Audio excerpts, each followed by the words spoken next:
അപ്പോൾ പെരുന്നാളൊക്കെ ആയിട്ട് ഒരു അരിപ്പായസം അങ്ങ് വെക്കാമെന്ന് വിചാരിച്ചു കേട്ടോ. അപ്പോൾ ഈ പെരുന്നാളൊക്കെ കഴിഞ്ഞിട്ട് കുറേ നാൾ കഴിഞ്ഞിട്ടാണ് ഈ വീഡിയോ ഞാൻ അപ്ലോഡ് ചെയ്തത്. അപ്പം ഒന്ന് എഡിറ്റ് ചെയ്ത് വരുന്നത്, എന്നിട്ട് അപ്ലോഡ് ചെയ്യാമെന്ന് വിചാരിച്ചു.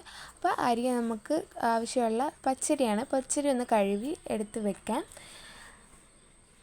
അപ്പോൾ ഒരു കലത്തി വെളിയിൽ വെച്ചാണ് ചെയ്യുന്നത്. അപ്പം കലത്തി വെള്ളം വെച്ച് തിളപ്പിക്കാൻ വെച്ചിട്ടുണ്ട്. എന്നിട്ട് നമ്മൾ കഴുകി വെച്ച അരി അതിലേക്ക് ഇട്ട് നമുക്ക് വേവിക്കാനായിട്ട് വെക്കാം. അപ്പോൾ കുറച്ച് വയനയിലയുടെ അത് ഒടിച്ച് കീറി ഇട്ടിട്ടുണ്ട്, ഒരു ഫ്ലേവറിന് വേണ്ടിയാണ്. എന്നിട്ട് നമ്മൾ ഇടയ്ക്ക് അരി വെന്തോ എന്ന് നോക്കുന്നതാണ്.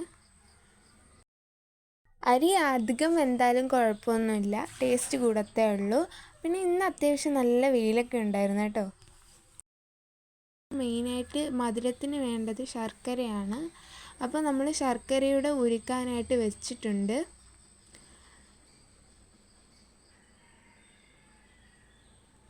എന്നിട്ട് ഈ പാത്രം ചെറുതായിരുന്നു. അപ്പോൾ അത് എല്ലാം തുളുമ്പി പോകുന്നതുകൊണ്ട് വേറൊരു പാത്രം എടുത്ത് അതിലേക്ക് ബാക്കി വന്ന ശർക്കര ലായനിയും ഒഴിച്ച് തേങ്ങ അരച്ചതാണ് കേട്ടോ. തേങ്ങ അരച്ചത് നമ്മൾ ജീരകവും കുറച്ച് കപ്പലണ്ടിയും, അപ്പോൾ ഇത്രയും കൂടെ ഇട്ടാണ് തേങ്ങ അരച്ചെടുത്തത് കേട്ടോ. എന്നിട്ട് ബാക്കി നമ്മുടെ അരി വേവിച്ചത് അതിലേക്കിട്ട് നല്ലപോലെ മിക്സ് ചെയ്തിട്ടുണ്ട്. പിന്നെ കുറച്ച് കപ്പലണ്ടിയും കാഷ്നട്ടും കുറച്ച് ഉണക്കമുന്തിരിയുടെ മൂപ്പിച്ചെടുത്ത് അതിലേക്ക് ഇട്ടിട്ടുണ്ട്. അപ്പോൾ നമ്മുടെ അടിപൊളി പായസം ഇവിടെ റെഡിയാണ്. എന്തോ ഒരു പ്രത്യേക ടേസ്റ്റായിരുന്നു, നല്ല ടേസ്റ്റായിരുന്നു.